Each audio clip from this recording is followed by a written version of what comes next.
भोर तालुक्यातील आंबडे येथील श्री नागेश्वर विद्यालय विद्यार्थ्यांसाठी प्रेरणादायी संवाद कार्यक्रमाचे आयोजन करण्यात आले। डॉक्टर गोरखनाथ पोळ यांनी विद्यार्थ्यांशी शिक्षण, आत्मविश्वास, ध्येय आणि करिअरच्या संबंधित संवाद साधत परिस्थिती किती कठीण असली तरी जिद्द आणि मेहनतीच्या जोरावर यश मिळवता येते असा प्रेरणादायी संदेश दिला। विशेष म्हणजे विद्यार्थ्यांच्या पुढील शिक्षणासाठी पाठ्यपुस्तके, संदर्भ पुस्तके आणि आवश्यक शैक्षणिक मदत देण्याचे आश्वासनही त्यांनी दिले।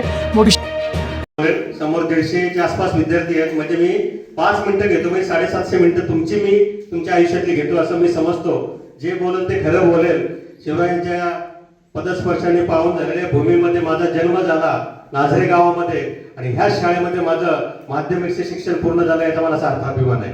मित्रांनो, ज्या मातीच्या कुशीत आपण वावरतो, ज्या मातीमध्ये वाढतो, त्या मातीचा आपल्याला अभिमान असला पाहिजे। फक्त दिल्लीचे तख्त राखतो महाराष्ट्र माझा असं न म्हणता त्या महाराष्ट्राचे आन बान शान राखायचं आणि ह्या पुढचं भविष्य तुमच्या हातामध्ये, एवढं मात्र लक्षात ठेवा। मी सरांनी माझी भरपूर तारीफ केली की पोळ सर असे, पोळ तर तसे, काही नाहीये। मी आज ठामपणे सांगतो की ह्या नाझरे गावामध्ये, पानवळ गावामध्ये, कर्नावड गावामध्ये लहानपणी 8 पैशांना बटर पाव विकणारा बंडा, लहानपणीचा आज 800 करोड कंपनीचा मॅनेजर झालाय तो, आणि फक्त या संकुलामुळे जिथे मला शिक्षण चांगलं मला मिळालं। आज मी अभिमानाने सांगतो सर, माझे 8वी इयत्ता 8वी 9वी 10वीचे जे वर्ग शिक्षक आहेत, बाळासाहेब फडतरे सर, आजही मला त्यांचा सहवास आहे, पनवेलमध्ये राहतात, आणि आजही मी प्रत्येक गुरु पौर्णिमेला त्यांच्यासमोर नतमस्तक होऊन आजही अभिमानाने आशीर्वाद घेतो। कारण जे ज्ञान, जे आपली संस्थेचं वाक्य ज्ञान, विज्ञान आणि सुसंस्कार, ते सर्व मला त्या पायातून मिळाले, म्हणून मी आज इथे ठामपणे उभा आहे। मित्रांनो, मी एवढंच सांगेल तुम्हाला की तुमच्या आयुष्यामध्ये तुम्हाला काय मिळालं, कसं आहे। माझी आई घरामध्ये, माझ्याकडे पैसे नाहीत, माझे बाबा कामाला नाहीत, माझ्या शेतीमध्ये उत्पन्न नाहीत, काही फरक पडत नाही। जर तुम्ही जिद्द बाळगली तर तुम्ही जर चांगला अभ्यास केला तर आयुष्यामध्ये कुठलीही कमतरता तुम्हाला येणार नाही। याचे जिवंत उदाहरण तुमच्या समोर आहे। आज या विद्यालयातून बाहेर पडताना माझ्याकडे अक्षरशः पैसे नव्हते 11वी कॉलेजला, पण सर मी अभिमानाने सांगतो, ज्या शिक्षकांनी मला शिकवलं, आणि या विद्यालयाचा दुसरा क्रमांक होता माझा, 64% मला मार्क होते 10वीला त्यावेळेस। आता मला 98-99 पडले तरी आई बाबाला समाधान होत नाही, पण त्यावेळेस माझा बाप माझ्या डोक्यावरती घेऊन नाचला, तर मी अभिमानाने सांगतो, कारण ते वाक्य आणि ती शाबासकी तुम्हाला आयुष्यभर पुरते असं मला वाटतं। आणि तुम्हाला तुमच्या आयुष्यामध्ये तुम्हाला बेस्ट करता चाललं पाहिजे। इथं 10वीची मुलं किती हात वरती करा, बाळा किती टक्के मार्क मिळाला 10वीला तू सांग? 80% लिहून ठेव। जिकडे पण तू घरामध्ये एंट्री करताना दरवाजावरती लिहून ठेव 80%। 80 पेक्षा 1 कमी मिळालाच नाही पाहिजे, 80 पेक्षा 5 जास्त मिळाले पाहिजे।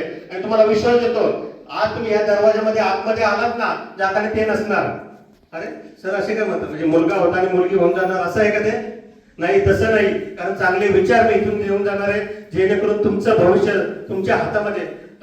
सद्गुरू वामनराव पैके म्हणतात, काय म्हणतात, कोण सांगेल मला? तुम्हाला पुस्तकं वाचता आली पाहिजे। मित्रांनो, आज फार सोशल मीडिया एवढा स्ट्रॉंग आहे, तुम्हाला पुस्तकं वाचता आली पाहिजे। आम्हाला जर कुणी वडापाव दिला किंवा कुणी काहीतरी घरामध्ये बांधून आणलं तर ते पेपरचं पानही मी सोडायचं नाही, जी बातमी मिळेल ती मी वाचायचो।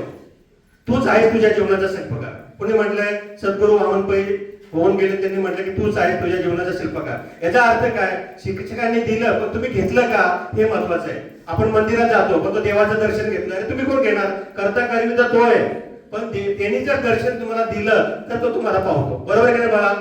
म्हणजे, आणि मी नेहमी म्हणतो की ज्या वास्तूमध्ये राहता, ज्या घरामध्ये राहता, तुम्हाला तिथलं देवत्व घेता आलं पाहिजे, ती पॉझिटिव्ह एनर्जी घेता आली पाहिजे, तुम्हाला अभ्यास करता आला पाहिजे। परिस्थिती काही असू सर, म्हणजे मी 2002 साली सातारा जिल्ह्यामध्ये आपल्या स्वामी विवेकानंद शिक्षण संस्थेच्या शाळामध्ये फिरत होतो, आणि त्यावेळेस दुष्काळ पडला होता मानगाव बिनगाव तो जो एरियामध्ये, आणि प्रयोगही मी असंच राऊंड मारला की शाळेमध्ये प्रयोगही घेतली जात नाही, पुस्तके विकायचं काम करतो। ज्या कंपनीमध्ये मी काम करतो जीवनदीप प्रकाशन, त्याच्या प्रयोग आहे तुमच्याकडे।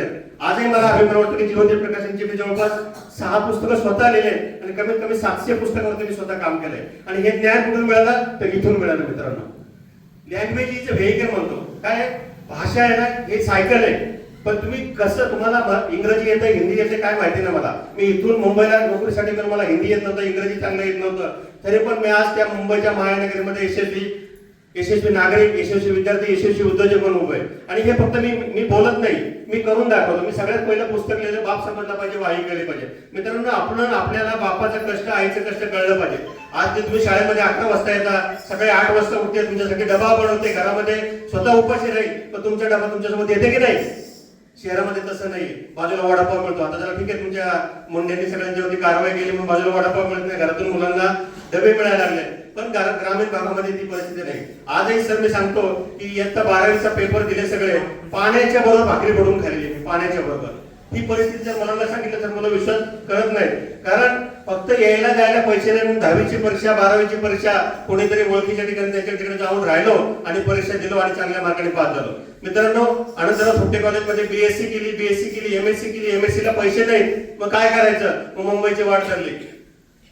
बीएससी फिजिक्स होतं, गोदरेज कंपनीमध्ये कामाला लागलो, तिथे पण कुठेतरी मला ब्रेक मिळाला. तर आयुष्यात मधनं ब्रेक मिळाला कामामध्ये, पण शिक्षणामध्ये ब्रेक मित्रांनो आजपर्यंत करून दिला नाही कधी. एमएससी केली, डीसीएस केले, हे आपले कॉम्प्युटर आले ना बोरमध्ये मी कॉम्प्युटरचं शिक्षण घेतलं, ते शिक्षण मला मुंबईमध्ये कामाला. म्हणजे आपल्याला परिस्थिती काय आहे याच्यामध्ये रडत न बसता तुम्हाला जे बेस्ट तुम्हाला तुमच्या आयुष्यामध्ये करता येईल ते करता आलं पाहिजे.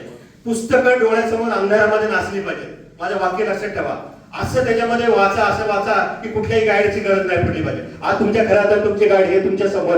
मला नाही वाटत की आजही इथे बसलेले विद्यार्थी कुठेतरी क्लासला जात असतील, पण आज ते विद्यार्थी जमू शकतात. कारण आजही आम्ही कुठे आजही माझ्या मुलांना कुठल्या क्लास नाही. माझी मोठी मुलगी मास्टर झाली आणि तुम्हाला दाखवतो मी ती काय करते. जवळपास 400 सरांनी मगाशी उल्लेख केला, जवळपास 400 महिलांना रोजगार देते. किती देते?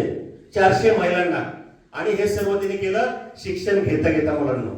शिक्षण घेता मी असं म्हणत नाही की तुम्हाला हे तुम्ही करा, पण तुमच्या आयुष्यामध्ये संधी तुमची वाट पाहत आहे असं तुम्हाला वाटलं पाहिजे. पण संधीचा अर्थ काय होतो? ग्रामीण भागातली एखादी संधी वेगळी असेल, तुम्ही घरी गेला थकून भागून, तुम्ही म्हणता आई मी थकले, शाळेमध्ये अभ्यास केला, पण जाऊन फक्त घरामध्ये भांडी घासा किंवा झाडू मारा, बघा त्या आईच्या चेहऱ्यावरचा आनंद किती, त्या बाबांच्या चेहऱ्यावरचा आनंद किती. हे जर तुम्हाला आयुष्यामध्ये मिळत आलं ना, तर आयुष्यामध्ये तुम्हाला कधीच काही कमी पडणार नाही.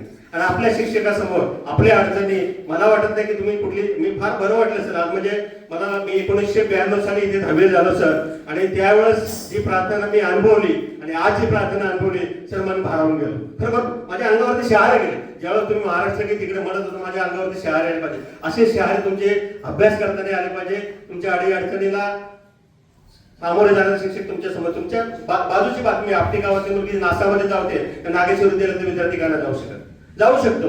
फक्त तुम्ही ठरवलं पाहिजे. सरांच्याकडे मी आलो शाळेमध्ये, सरांनी मला ओळख दिली, मला नमस्कार केला, मी सरांना नमस्कार केला आणि सरांना विनंती केली की सर मी काय देऊ शकतो का शाळेला. मी 6-7 वर्षापूर्वी सर प्रोजेक्टर दिला होता, कॉम्प्युटरला काही पैसे दिले, मला माहिती नाही किती यूज झालं, पण माझ्या हाताने मी जेवढं करता येईल तेवढं करतो. आणि सरांनी त्यांच्यासाठी काय मागितलं नाही की आम्हाला खुर्ची द्या, आम्हाला पंखा द्या, आम्हाला ऑफ पिरियडला वगैरे टीव्ही द्या. आमच्या मुलांना, ग्रामीण भागाची मुलं आहेत त्यांना वह्या द्या.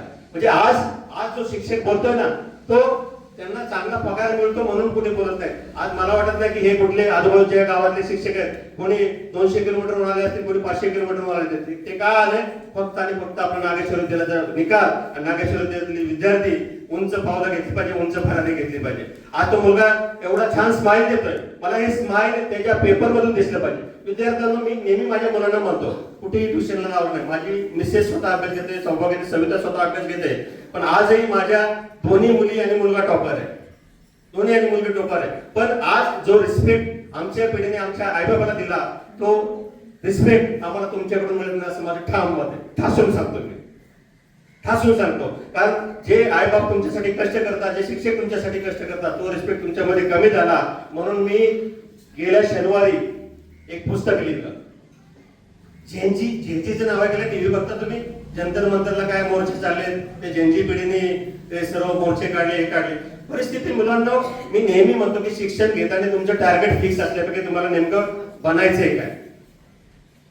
बीएससी केली, कॉम्प्युटर केला, मार्केटिंग करतो, माझी अवस्था आहे. पण परिस्थितीला पार करून परिस्थितीवरती रडत न बसता मी माझं शिक्षण पूर्ण केलं आणि आज एवढ्या मोठ्या पदावरती काम करतो. हे मी अभिमानाने काय सांगतो आणि परत पुस्तकाकडे वळतो. हे पुस्तक लिहिण्यामागचं सर्वात मोठं कारण आहे. थोड्या दिवसात तुम्हाला हे पुस्तक मी शाळेमध्ये लायब्ररीत, जेव्हा तुम्हाला वेळ लायब्ररीमध्ये जावा, सर पुस्तकं नसतील तर मी तुम्हाला मगाशी म्हटलं, मी पुस्तकाचा बाप आहे. तुम्ही आज कुठल्याही पुस्तकाचं नाव घ्या, एका महिन्याच्या तुमच्या लायब्ररीमध्ये पोहोचेल. पुस्तकं वाचताना म्हणजे फक्त अभ्यासाच्या पाठ्यपुस्तकाच्या अवतीभोवती फिरू नका. तुम्हाला आयुष्यामध्ये जर सक्सेस व्हायचं असेल तर तुम्हाला प्रत्येक पुस्तक, जे हातात आलेलं पुस्तक तुम्हाला वाचता आलं पाहिजे. एवढे इकडे बघता तुम्ही सावित्रीबाई फुले असतील, भगतसिंग असतील. आता भगतसिंगच्या मगाशी मुलीच्या हातामध्ये माईक सुटला, मला वाटतं माईकची गरजच नाही माईकची. मध्ये, कारण तिच्या हातातला माईक सुटला, त्यांनी सगळं सोडून दिलं. मग तिचं मानसिकता काय होती की माझ्या हातामध्ये माईक असेल तरच मी बोलू शकते, मी प्रार्थना म्हणू शकते. ही परिस्थितीवरती मला मात करता आली पाहिजे. विद्यार्थ्यांनो, भगतसिंग ज्यावेळेस मोर्चा केला, ज्यावेळेस आंदोलन उभारलं, त्यावेळेस त्यांच्या हातामध्ये माईक होता का? नव्हता. पण एक चांगला विचार त्यांनी दुसऱ्या पिढीला दिला. तो चांगला जर विचार तुमच्या आयुष्यामध्ये असेल, तो 1000 लोकांच्या पर्यंत, लाख लोकांपर्यंत पोहोचायला वेळ लागत नाही. म्हणून तुम्हाला परिस्थितीवरती मात करता आली पाहिजे. प्रत्येक वेळेस लाईट असेलच का? नसेल. पण तुम्हाला जे तुम्ही केलं, जे सादरीकरण केलं, खरोखर मला फार आनंद झाला सर. आणि आज मी म्हटलं की मी 5च मिनिटं बोलेल सर. 5 मिनिटं घड्याळी झालेले आहेत आणि आवर्जून मला 10वीच्या बॅचसाठी इकडे पोहोचत बोलवा. कारण काय होतं, हळूहळू ज्यावेळेस पुढच्या वर्गामध्ये मुलं जातात, आता सरांनी मला म्हटलं की आमच्या 10वीच्या मुलांना प्रश्नसंच द्या, स्कॉलरशिपच्या मुलांना स्कॉलरशिपची पुस्तकं द्या. मित्रांनो, जर घरामध्ये मला वाटत नाही की क्वचित असं घर असेल की तिथे मोबाईल नाही आहे. क्वचित घर नसेल किंवा शेजारी असेल, मोबाईल फार चांगलं चालत नाही. मी म्हणतो तुम्ही ज्या पद्धतीने त्याच्याकडे बघता तशी परिस्थिती अशी नाही आहे. तुम्ही चांगल्या गोष्टी त्याच्याकडे घ्या. आता ही मुलगी फोटोग्राफी करते, व्हिडिओ काढते. म्हणजे मी असं म्हणतो कुठलंही तंत्र, कुठलंही ज्ञान वाया जातं, निश्चित वाया जातं. येणाऱ्या काळासाठी तुम्हाला खूप खूप शुभेच्छा. मला इथे सरांनी आवर्जून, खरं तर मी अशीच सहज भेट द्यायला आलो होतो आणि शाळेची भेट देऊया आणि खरंच एक वेगळी ऊर्जा, वेगळी ताकद अशी मिळाली. आणि सर गणपतीला यायच्या अगोदर शक्य करेल मी तेवढं प्रत्येक मुलाच्या हातामध्ये मी दिलेली वही असेल आणि खरोखर चांगला अभ्यास करा. आणि वैयक्तिक पातळीवरती पण जाऊन सांगतो की कुठल्याही, बघा मला वाटत नाही की आपल्या संस्थेमध्ये फी आकारली जाते. मला माहिती नाही नेमकं, आमच्या वेळेस तरी नव्हती. मग तो सगळे अनुदानित तुकडे असतील. म्हणजे तुम्हाला 1ही रुपये न देता जर तुम्हाला शिक्षण मिळत असेल, कारण शहरी भागामध्ये आजही आम्ही लाख लाख रुपये भरून आमच्या मुलांना शिकवतो. ठीक आहे, आपण घेतो फक्त 350 रुपये परीक्षा ती बघ, त्याची उत्तरपत्रिका आणि प्रश्नपत्रिका साहजिक आहे. बघा मी काय म्हणतो, चूल पेटवायचे असतील तर लाख कदाचित तुम्हाला फुकट मिळते, पण माचीस तर लावायला लागेल ना, पैसे लागतात. म्हणजे बिगर पैशाचा तमाशा होत नाही. आज लाईटीचं बिल आहे, आज साऊंड सिस्टम आहे, बिघडले तर खराब. या सगळ्या गोष्टी जर शाळेमध्ये चांगल्या अर्धवट गोष्टी द्यायच्या असतील तर प्रत्येकाचं कॉन्ट्रीब्युशन असतं. पण मी असं म्हणतो, मी नेहमी प्रत्येक वेळेस सर म्हणतो, आमचा पण गेल्या वर्षी 10वीचा मेळावा घेतला सर. मला फार वाईट वाटतं, ते बाळकास्थानाच्या डॅममध्ये कुठेतरी पाठीमागे जाऊन 2 जेवलो, खालं पिलं आईस केले. पण मी विद्यार्थी त्यांना रिक्वेस्ट केली, अरे 10वीच्या मेळावा तिथे का काय, इथे घ्या. तिथे तुम्ही जे 20,000 रुपये घालून द्या, ते 10,000 आपल्या शाळेला द्या, जेणेकरून त्या विद्यार्थ्यांच्या कामाला येते.